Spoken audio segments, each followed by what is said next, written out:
Now I want you to think about the 5 people that you are closest with.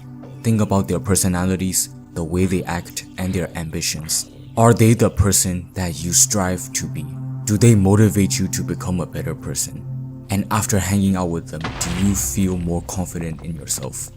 Because if the answer is no, then there is a problem with your friend group. Because you need to pick the right friends. The people you surround yourself with, they can either make or break you. Because us humans, we're like sponges. We absorb whatever's in our environment. So if you surround yourself with a bunch of losers who smokes and does not care about their life, then you will become like them. If you surround yourself with a bunch of gym rats, then you will start going to the gym. If you surround yourself with a bunch of nerds, then you will become a nerd.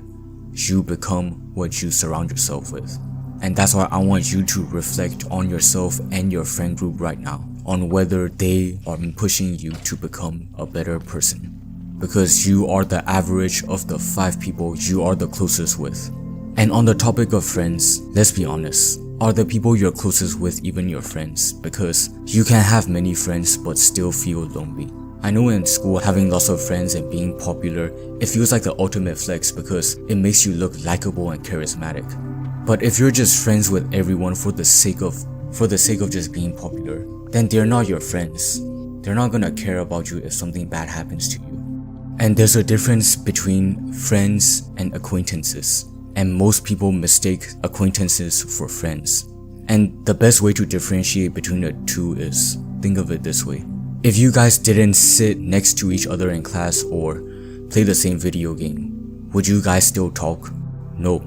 Now sometimes you're just friends with people because you guys are in the same place and you guys meet each other. There's no other choice. You have to be friends. But those are not the type of friends you want to be with.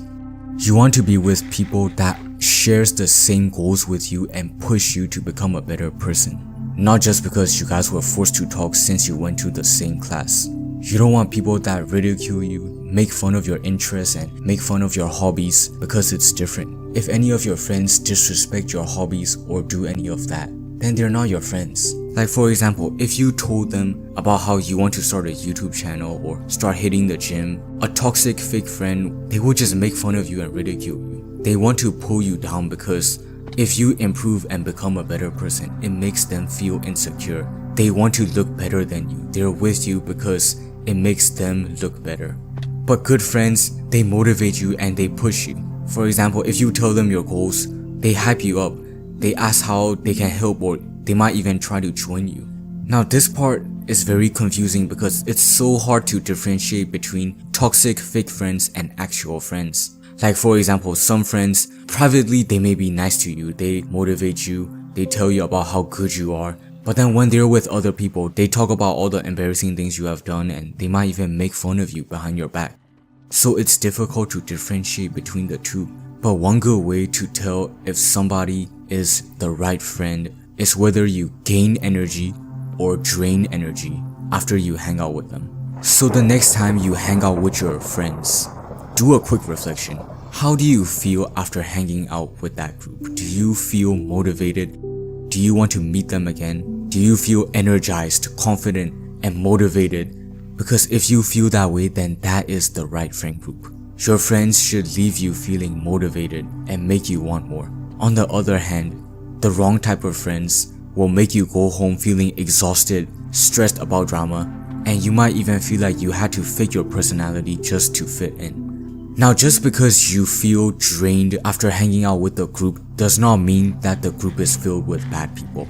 Everyone has their own type of people that they vibe with the most. So just because you don't fit in with one group does not make all of them bad people. That's not what I'm trying to say. But you do need to have a friend group that motivates you and makes you feel more confident after you hang out with them. And that is why I am making this video, and it is to make some people realize that they are friends with the wrong people. Since you become the average of the 5 people around you, I don't want you to become badly influenced by some people you're friends with because you had no other choice. Because if you're friends with people because you had no other choice, there was no one else, then I'm sorry to break it to you, but they're not your friends. And they probably won't even consider you as friends because you are not their priority. And sometimes you may have to outgrow your circle to become better. Some people are going to hold you back, whether you like it or not. Even if they're the only friends you have, having the wrong friend group will bring you down. But outgrowing a friend group is completely normal. It's a normal part of life. It doesn't mean that the people you outgrew are bad people. It just means you are heading in different directions. And if you want to improve, but you know that some friends are holding you back, then you don't need to start cutting everyone off. You don't need to ghost them. But you can start quietly protecting yourself. You can start saying no. You can start hanging out less with them. You can start trying to form new friend groups by joining new clubs or doing new activities. But you can still keep connections, because you do not want to be the person that completely blocks everyone out of nowhere. That is not how a person with high emotional intelligence would handle it. Now, if you know that your friends are a bad influence and you decide you want to spend less time with them or cut them off to find a new friend group, then you will go through a loner phase. It is difficult during this time because you're isolated. You have no one to talk with, you're alone on this journey.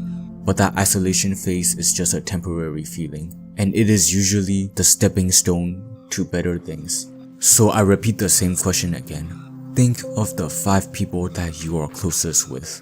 Are they pushing you? Are they making you become a better person? Because if the answer is no, then they are not a very reliable support system. It may be fun to hang out with them, you may have some good memories with them, but they might be the ones that are holding you back.